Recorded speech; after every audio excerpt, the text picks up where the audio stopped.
네, 오늘 말씀은 with예요. 이 세상에서 여러분 이제 딱 한 사람하고만 평생 살아야 돼요. 그럼 여러분 누구랑 사시겠습니까? 이게 고민될 일인가요? 맞아요. 고민될 일이에요.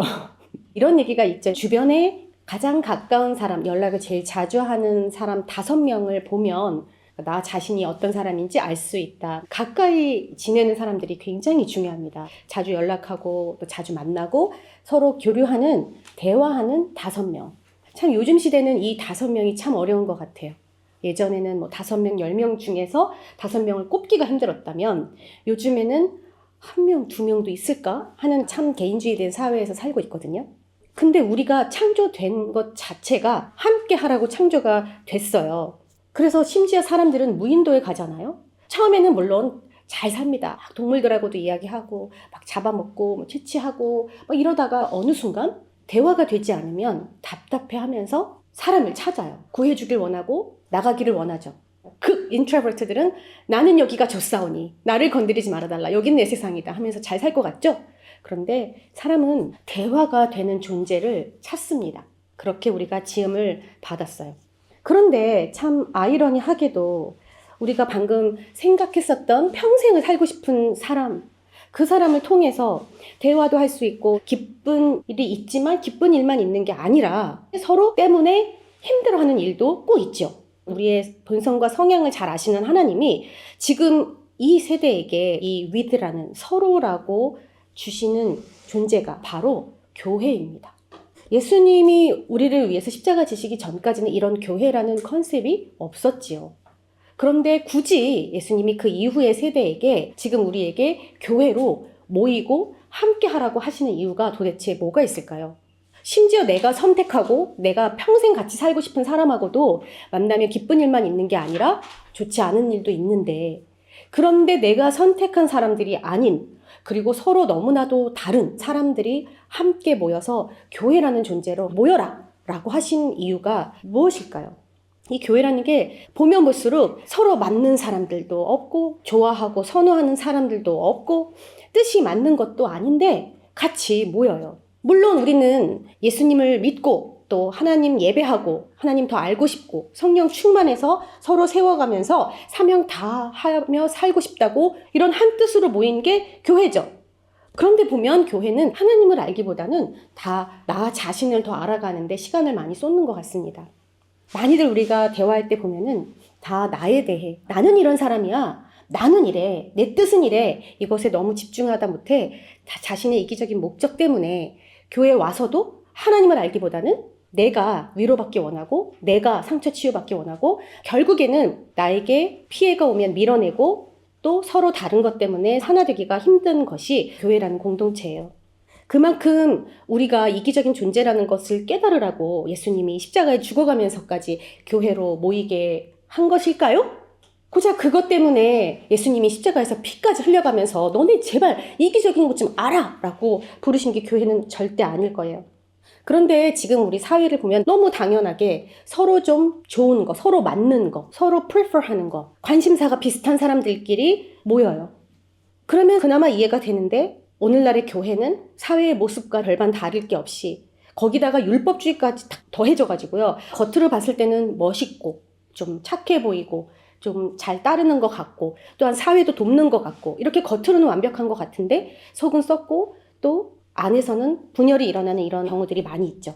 그러다가 나와 맞지 않아. 나는 여기서 상처받았어. 이러면서 교회를 떠나기에 이르러요. 심지어 예수님을 떠나기에 이릅니다.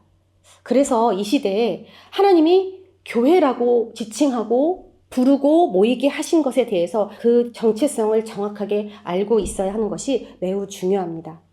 오늘 히브리서 10장 말씀을 나눌 건데요. 십자가에서 예수님은 우리의 죄를 위해서 죽으셨어요. 그쵸?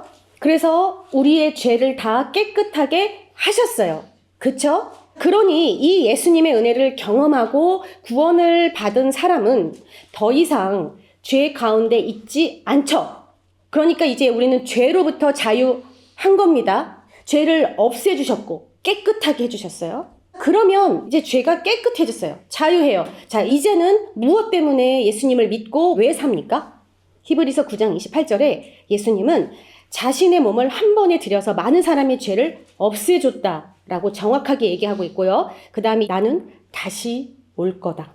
그런데 다시 오실 때는 죄를 없애기 위해서가 아니라 그리스도를 기다리는 자들에게 구원을 주기 위해 오신다라고 명시하고 있어요. He will come again, not to deal with our sins. It's done. 십자가에서 이미 나는 왜 이렇게 죄인이지? 나는 왜 아직도 여기서 스트러글 있지? 내 상처 이건 도대체 뭐지? 이런 거 이제 끝났다는 거예요. 만약에 아직도 이런 것들이 나를 얽매여서 예수님 앞에 가지 못하게 한다면 다시금 십자가 앞에 가서 예수님 저에게 믿음 주십시오.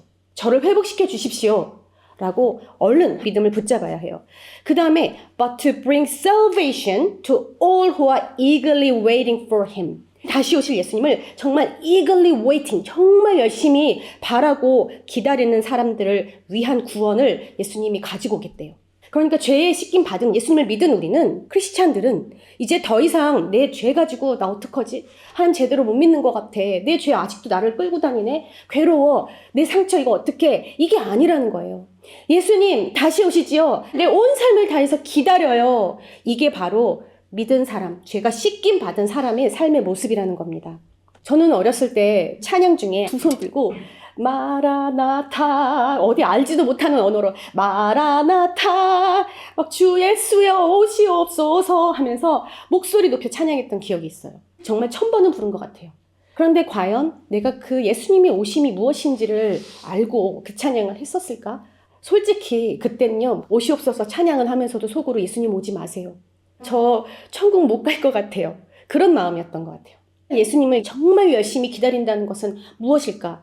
히브리서 10장 26절. 진리를 안 후에도 계속 죄를 짓는다면 그 죄를 씻을 제사는 없다.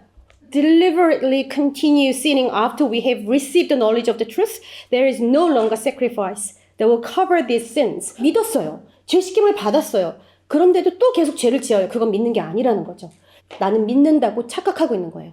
그러니까 아직도 죄에 끌려다니면서 계속 괴로워하고 있다면 그건 아직 믿는 게 아닙니다. 여러분의 믿음을 뭐라고 하는 게 아닙니다. 예수의 십자가의 권능이, 그 은혜가 우리 삶에 아직 없다는 겁니다. 그러면 얼른 그 구원의 은혜를 우리가 경험해야 되지 않겠어요? 그 좋은 걸 우리가 착각하고 그 은혜를 모르면서 사는 게 아니라 그 은혜를 우리가 알아야 되잖아요. 그런데 너무나도 많이 우리는 귀로 들었고 심지어 그 구원이라는 걸 경험을 했던 적이 있어요. 그래서 우리는 지금 은혜로 살아야 하는데 그 은혜에서는 너무나도 멀어진 죄를 또 짓고 또 짓는다는 거죠. 그러면서 이렇게 얘기해요. 예수님의 은혜를 짓밟고 별것 아닌 것으로 여기는 것밖에 더 되겠습니까? 거기에는 오직 심판을 기다리는 두려움과 하나님을 거역하며 사는 자들을 태워 없애 크고 무서운 불만 있을 뿐입니다. 예수님의 거룩한 피를 가볍게 여기며 하나님의 자비로 계속 다가오신 성령을 무시하는 것에 대해서 더 큰 벌을 받게 될 거라고 이야기해요. 그러면서 심지어 말씀에 이렇게 정확하게 얘기합니다. 여러분이 처음 진리의 말씀을 배우던 때를 기억해 보십시오. 많은 어려움들이 있었지만 여러분은 꿋꿋이 이겨냈습니다. 때때로 사람들 앞에서 예수님 믿는다고 모욕도 당했고 왕따도 당하고 핍박도 받고 힘들고 어려운 사람들의 친구가 되어주기도 했고 그 사람들을 위로해주기도 했고 참 크리스천의 모습을 살아낸 적이 있습니다. 어려움에 있는 사람들 도와주고 내 가진 것을 다 내어주고 심지어 빼앗겨도 기뻐할 정도로 믿음을 가졌던 시절이 있었습니다. 그렇게 할 수 있었던 것은 더 좋은 것, 즉 예수님을 알았고 영원한 것이 있다는 것을 알고 있었기 때문입니다. 그러니까 예수님을 믿었고 알았는데도 불구하고 여전히 그 죄라는 것에 끌려다니면서 산다면 과연 나의 믿음은 진짜인가? 과연 내가 지금 예수님을 믿고 있는가? 정말 다시 돌아봐야 하는 겁니다. 자, 그래서 말씀에 그러므로 do not throw away this confident trust in the Lord. 이 하나님을 믿는 신뢰, 하나님을 믿는 믿음을 절대 저버리지 마라. Remember the great reward bring you. 하나님께서 너에게 정말 상을 주실 것인데 patient endurance is what you need now. 정말 인내로 끝까지 이 믿음을 지켜내라. So you will continue to do God's will. 그래서 너가 하나님의 뜻을 계속해서 carry할 수 있게, 계속 해낼 수 있도록 그 믿음을 지키라고 합니다. You will receive all that He has promised. 하나님이 그럼 약속하신 것들을 너에게 주실 것이다 라고 이야기해요. 여기서 우리가 주의해야 될 것은 하나님이 우리에게 상도 주실 것이고 하나님이 약속한 것도 다 지켜주시겠지만 그것보다 먼저 가장 중요한 것은 우리가 죄로부터 속으면 안 된다는 겁니다. 교회는 죄를 짓는 곳이 아닙니다. 서로 내가 누구인지를 드러내면서 상처를 주고 또는 상처를 받고 너가 맞다, 내가 맞다, 우리는 안 맞아 이러면서 부딪히는 곳이 아닙니다. 교회라는 곳은요, 헷갈리고 고민될 때, 그런 죄에 스트러글 할 때, 타격받을 때, 다른 곳에서 상처받았을 때 도리어 함께 모여서 힘써서 믿음으로 이겨내기 위해 서로를 세우기 위해 모이는 곳이 교회입니다. 그러니 죄가 있는 사람들이 예수님을 찾으러 온다면 반기고 구원받기를 함께 힘쓰고 예수님을 믿는데도 불구하고 나를 괴롭히는 죄가 있다면, 연약함이 있다면 빨리 씻어내고 서로 간에 씻어낼 수 있도록 도와주고 다시 오실 거룩한 주님을 열심으로 기다리는 거예요. 교회 공동체라는 것은요, 하나님이 거하시는 곳이고 하나님의 마음이, 하나님의 뜻이 있는 곳이에요. 사랑 자체이신 하나님이 우리가 모이는 곳마다 그 사랑으로 함께 하실 수밖에 없는 거예요. 얼마까지 사랑하셨나고요? 예수님이 죽기까지 사랑한 공동체예요. 그러니까 여기에 모이는 사람들은, 예수님을 아는 사람들은, 그리고 다시 오실 예수님을 기다리는 그 마음으로 있는 사람들은요, 예수님처럼 결국 나도 죽어지겠습니다 하고 모인 공동체입니다. 세상은 절대 죽어지지 않습니다. 너를 보호해. 너가 무너지면 안 돼. 너가 회복돼야 돼. 항상 너에 집중하고 내가 일단 바운더리를 잘 세워야 너가 충격받지 않아. 계속 이렇게 나 자신을 보호하고 내가 사랑하는 사람들만 보호하기에 급급한데요. 교회라는 것은 예수님처럼 죽어지라고 모인 곳이 교회란 말이죠. 이런 컨셉은 이 세상에 어디에도 없습니다. 다른 사람을 누르고 올라가야 되는 게 세상인데, 나를 상처 줄까봐 보호막을 치는 게 세상인데요. 교회는 예수님처럼 얼마든지 죽어도 좋아. 너 뒤에 내가 있어. 너 안에 내가 있어. 이렇게 예수님이 우리와 함께 해주시는 곳이 교회예요. 예수님이 나를 위해서 죽어줬으니까 내가 죽어도 예수님이 나를 다시 살릴 거라는 그 강함이 그 어떤 생명보다도 강합니다. 그 사랑을 우리에게 가르쳐 주신 게 바로 이 교회예요. 그렇기 때문에 교회는 서로 피로 묶인 가족이 아니고요. 우정으로 묶인 공동체도 아닙니다. 정으로 모인 공동체도 아니에요. 교회는 죽어지며 예수님의 피로 묶인 공동체예요. 그러니까 세상에서 말하는 선, 정, 사랑하고는 너무나도 컨셉이 다른 공동체라는 겁니다. 그러니 여러분, 세상에서 하던 사랑을 그대로 가져와서 프랙티스 하시지 마시고 서로 인정받는 것, 그런 것에 갈급해하지 마시고 교회에서는요, 그 피의 값으로 사랑하는 것을 배워가시고 실천하게 되시기를 바랍니다. 거기엔 죄가 있을 수 없습니다. 자기 중심이 있을 수가 없고 상처를 주거나 받는 일이 있을 수가 없고 내가 맞아 너가 맞아 이런 싸움이 있을 수가 없습니다. 두 번째는요, 교회는요, 함께 하는 곳입니다. 어떤 사람들과 함께 모이는 곳이 교회입니까? 교회는 이런 사람들이 모이는 곳입니다. 여러분, 이런 사람들과 함께 하십시오. 이런 사람들과 죽을 때까지 같이 가십시오. 어떤 사람이냐면 아무리 이야기를 해도 그 안에 나는 없고 계속 예수님만 나오는 사람. 대화를 하면 할수록 결국 예수님만 남는 사람, 그런 사람과 함께 하십시오. 서로 함께 모였을 때 협력하고 하나님의 뜻을 더 묻는 사람들입니다. 이런 사람들과 함께 하십시오. 또 여러분도 그런 사람이 되십시오. 최근에 드라마를 하나 봤습니다. 우리 한 청년이 한국을 갔잖아요. 그래서 너무 보고 싶어가지고 제가 한국 드라마를 이렇게 찾아보다가 가장 좀 이해가 쉬운 참교육이라는 드라마를 제가 봤습니다. 중고등 학생들에 대한 현실을 잘 보여준 드라마더라고요. 참 좋은 어른이 없어서 또는 어떤 가이던스가 없어서 이 세대를 잘 이해하지 못했기 때문에 벌어진 그 현실을 적나라하게 드러낸 드라마더라고요. 한 명이라도 정말 이 세대의 구원을 아는 청년으로 제대로 세워가는 것이 쉽지 않구나. 정말 잘해야 되겠다라는 것을 배웠어요. 그리고 하나님이 언젠가 제게 주신 소명, 학교를 세우고 서로 섬길 수 있는 정말 사랑의 공동체를 세우라는 그 학교 세우는 열정이 저에게 더 강하게 다가왔어요. 이번에 선교 가서도 여러 지역의 학교들을 방문할 예정이에요. 그래서 또 하나님이 보여주시는 것들이 있을 예정입니다. 그래서 같이 기도해 주세요. 드라마를 봐도 그렇고 영화를 봐도 게임을 해도 또 그림을 그리고 또 사람을 만날 때도 어디를 가서도요, 전부 다 모든 곳에서 하나님의 뜻이 무엇인지 궁금해지는 거죠. 우리 청년들이 반 이상이니까 모일 때마다 이상형 얘기. 난 쟤 싫어. 난 이런 스타일이 좋아. 어제도 목사님 이상형이 누구예요? 막 보여줬더니 너무 못생겼어요. 그래서 목사님 이런 스타일인지 몰랐어요. 그러면서도 나는 이 사람을 왜 좋아하지? 나에게 결핍이 있나? 내가 못생겨서 막 잘생긴 사람을 좋아하나? 내가 눈이 작으니까 눈이 큰 사람을 좋아하나? 우리 이런 얘기들 하잖아요. 그런데 하나님, 내 이런 생각이 어디서 나왔죠? 내가 왜 이런 걸 좋아하죠? 이게 하나님 주신 마음입니까? 나를 가장 잘 아시는 하나님한테 물어보고, 하나님, 근데요, 저는 이런 사람을 좋아하는데요. 하나님은 제가 어떤 사람을 만나기를 원하세요? 제가 어떤 이상형 갖기를 원하세요? 이런 인도함을 받고 구하는 거예요. 쇼핑하면서도 하나님, 제 프레퍼런스가 이거예요. 저 이런 거 좋아하는데 하나님도 좋아하세요? 정말 하나하나 다 묻는 거예요. 그러다가 보면 하나님이 이런 마음도 주신다요. 어느 날은 막 쇼핑을 하고 다니고 있었는데 하나님이 이 아이한테 이거 사줘. 근데 제가 그 스타일도 모르고 이거 사준다고 걔가 쓸 것 같지도 않고 이상한 베레모 모자였어요. 나도 안 쓸 그런 모자를 무슨 걔한테 사주라 그러지? 어울리지도 않을 것 같은데. 근데 하나님 왜 그러세요? 근데 계속 그냥 사주라는 마음이 있어서 그 모자를 사다 준 적이 있어요. 당연히 걔는 한 번 예의상 쓰고 다시는 쓰지 않았어요. 계속 마음에 계속 궁금했어요. 하나님 왜 그때 사주라고 했어요? 그런데 그 청년과 제 관계가 그 모자 하나 때문에 마음이 다 열린 거예요. 그래서 아주 소소한 일도 다 이야기하게 됐고 제가 열심히 전도하고 막 그러기보다는 걔가 먼저 찾아오고 그러다가 교회 오게 됐어요.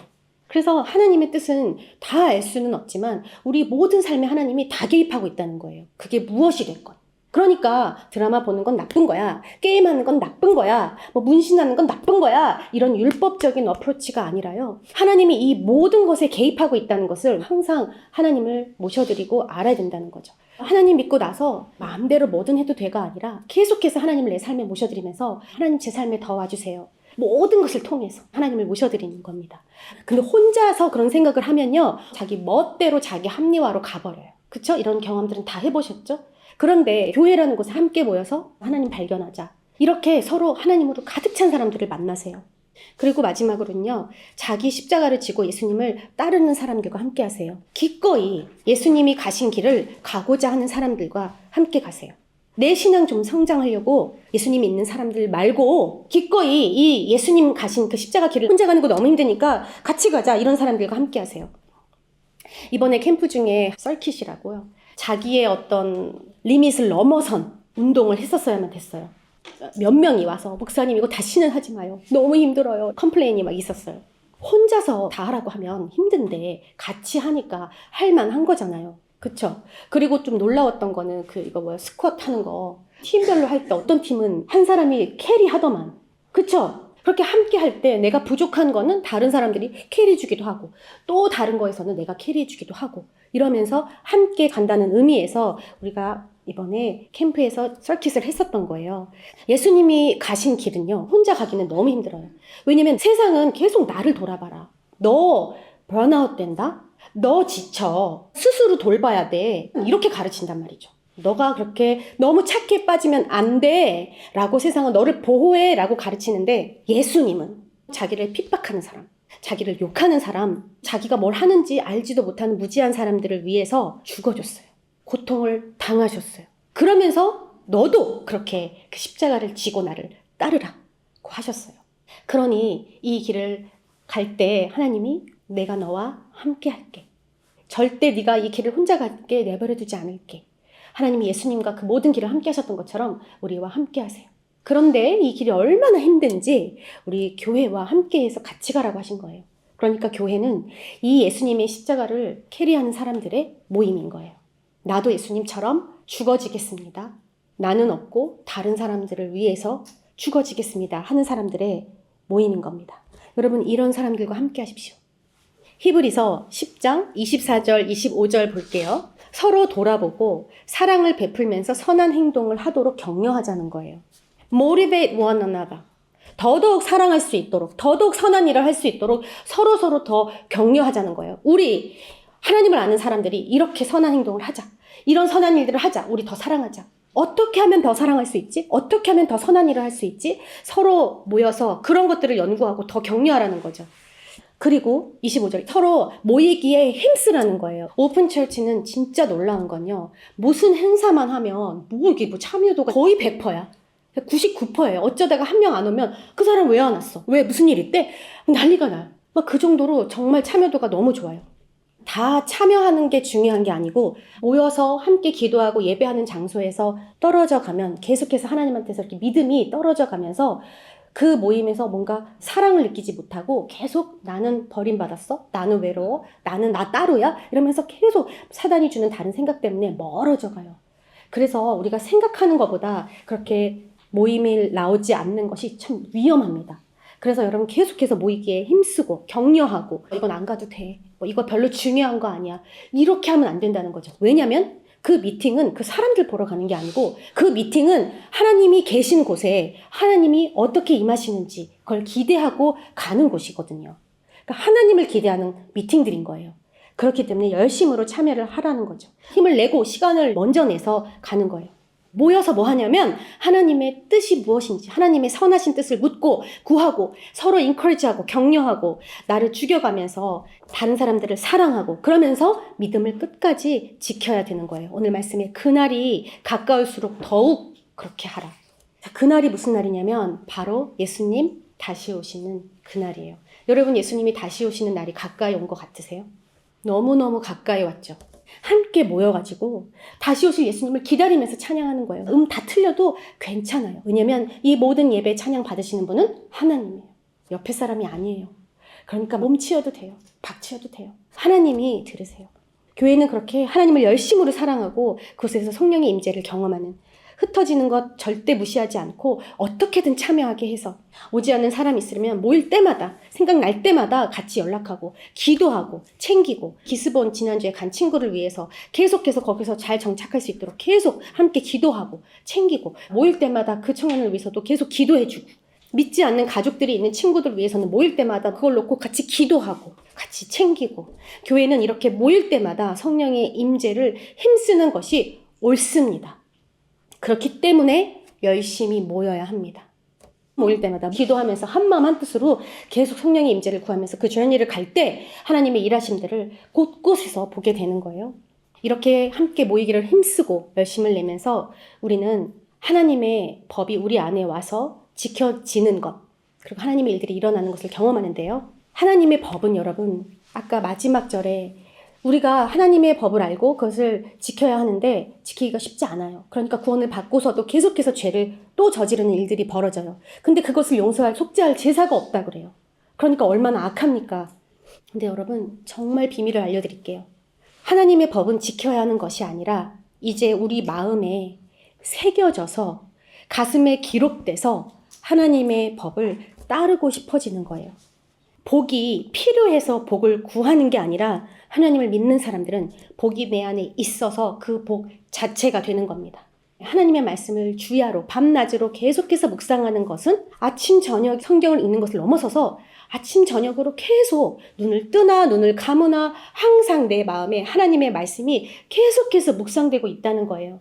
그러니까 드라마를 봐도 영화를 봐도 게임을 해도 친구를 만나도 심지어 부부싸움을 할 때라도 가드닝을 할 때도 당황하는 일을 만날 때도 어려운 일을 할 때도 비즈니스를 할 때도 공부를 할 때도 하나님의 말씀이 계속해서 나한테 이야기를 하고 있는 거예요. 새겨진 거예요. 그 말씀을 가지고 가고 있는 거예요. 여러분 이렇게 예수님이 다시 오시는 것을 이 자세로 우리는 기다리는 겁니다. 그러니 열심으로 하나님의 말씀을 내 마음에 새기는 겁니다. 하나님이 오늘 나에게 주야로 묵상한 말씀 그리고 내 안에 새겨주신 말씀 이것이 이루어지게 하려고 우리의 삶의 터전으로 우리를 계속해서 보내시는 거예요. 하루를 살아도 그렇게 살아야 하는 겁니다. 하나님의 말씀이 이루어지는 삶 우리의 생각과 마음에 하나님의 말씀이 새겨져 있으면 그것이 이루어지는 것을 매번 보기 때문에 여러분 매번 놀랍고 감격하고 또 하나님의 약속이 이루어지는 것을 봅니다. 이건 여러분 어떤 목사나 선교사들만 경험하는 게 아닙니다. 모두가 매일 하나님의 약속이 이루어지는 삶을 살아내는 겁니다. 이번 선교를 결정하게 된 계기도요. 굳이 그 먼 나라까지 가야 하는가 고민하고 있을 때 하나님이 Kingdom Come 이라는 말씀을 주셨어요. 하나님이 우리를 찾아와 주셔서 만나 주셨고 이제는 우리가 더 이상은 죄하고 씨름하고 이 세상하고 나 뭔가 분리되려고 나는 좀 나은 크리스천이 되려고 좀 좋은 신앙인이 되려고 이런 거에서 벗어나서요. 이제는 다시 오실 예수님을 열심으로 기다리는 크리스찬으로 살게 하시겠다라는 그 약속을 이루시기 위해서 에스더, go. 거기에 가. 그래서 갑니다. 과연 하나님의 나라를 기다린다는 것은 무엇인지. coming soon. 여러분, 교회를 사랑하는 그 하나님의 마음을 아시겠어요? 교회를 세우는 것이 하나님의 나라를 기다리는 삶의 시작입니다. 하나님이 주신 사람들과 함께 하나님의 나라가 임하는 것을 열심으로 기대하고 세워가시기 바랍니다. 고린도 전서 13장. 하나님이 임하시는 곳 교회는 사랑 자체이신 하나님이 우리와 함께 하시는 거예요. 사랑은 오래 참습니다. 쉽게 화내거나 포기하지 않고 기다립니다. 분명히 바보 같다는 소리를 들을 겁니다. 사랑은 온유합니다. 상대에게 적극적으로 다가가서 선을 행하고 친절하게 대합니다. 다들 엄청 강한 것이 좋은 것으로 착각하는 이 세대에 다른 사람들을 누르려고 하는 세대에 너무나도 귀한 밸류입니다. 사랑은 시기하지 않습니다. 다른 사람들의 성공을 질투하지 않고 도리어 축복합니다. 사랑은 자랑하지 않습니다. 자신의 능력이나 업적을 드러내려고 하지 않고 하나님의 뜻이 이루어진 것만으로 기뻐합니다. 우리가 항상 십자가 앞에 있기 때문에 그 이외에 자랑할 것이 없습니다. 이 세상과 자랑의 기준 자체가 다릅니다. 사랑은 교만하지 않습니다. 자신을 높이고 다른 사람을 낮추는 생각 그 자체를 하지 않습니다. 왜냐하면 그 기준 자체가 다르기 때문입니다. 사랑은 무례히 행하지 않습니다. 서로를 나보다 더 낮게 존중하고 함부로 대하지 않습니다. 사랑은 자기의 유익을 구하지 않습니다. 내 중심이 아니라 다른 사람들의 유익을 먼저 생각합니다. 사랑은 성내지 않습니다. 쉽게 화내고 내 감정을 다스리지 못하는 그런 것이 아닙니다. 계속해서 하나님의 뜻을 구하고 그 앞에 나아가는 모습입니다. 사랑은 악한 것을 생각하지 않습니다. 원한을 품거나 나쁜 의도를 가지거나 서운해하지 않습니다. 생각조차도 하나님과 나 사이에 어떤 다른 것을 두지 않습니다. 사랑은 불의를 기뻐하지 않습니다. 죄, 잘못된 것은 분명히 고치고 버립니다. 사랑은 진리와 함께 기뻐하고, 즉 거짓으로 내가 이익을 얻는 것을 기뻐하지 않고 상대가 바른 길로 돌아오는 걸 기뻐하고 하나님의 뜻과 진리가 드러나는 것을 기뻐하는 것입니다. 또 사랑은 모든 것을 참습니다. 단순히 참고 견디는 것만이 아니라 상대를 보호해주고 함부로 상대의 허물을 드러내지 않고 사랑으로 감싸줍니다. 사랑은 모든 것을 믿습니다. 성급하게 내가 보는 대로 판단하거나 의심하지 않고 하나님께서 그 사람 안에서 일하실 것을 믿는 것이 사랑입니다. 사랑은 상대를 쉽게 포기하지 않고 회개와 변화의 가능성을 바라면서 막연히 그저 낙관적인 것이 아니라 하나님께서 역사하실 그 사람의 미래를 기대하는 것입니다. 마지막으로 사랑은 모든 것을 견딥니다. 어려움 속에서도 포기하지 않고 사랑 때문에 끝까지 충성하며 시련 속에서도 떠나지 않는 것입니다. 여러분, 저와 같이 가시는 거죠? 네, 보내지 마시고요. 저한테 얘기를 되게 많이 물어보는데 속으로 오지마, 다 티나요. 여러분, 저 가 있는 동안에도 여러분도 아프리카 어느 땅에서 같이 서 있는 것처럼 기도해 주시기 바랍니다. 그래서 그 은혜를 같이 누리게 되시길 바라요. 다시 오실 예수님을 같이 경험하고 여기에 있지만 한 영으로 여기서 또 같은 것들을 깨닫고 보고 알아서 다시 왔을 때도 전혀 이질감 없이 제가 만약에 예를 들어 3년 후에 와요. 그래도 3년이 고작 3일처럼 정말 그 사이에 같은 것들을 교제하고 나눈 것처럼 하나님한테서 동일한 것들을 받아 누리는 우리 한 식구 되기를 바랍니다. 네, 우리 함께 기도하겠습니다.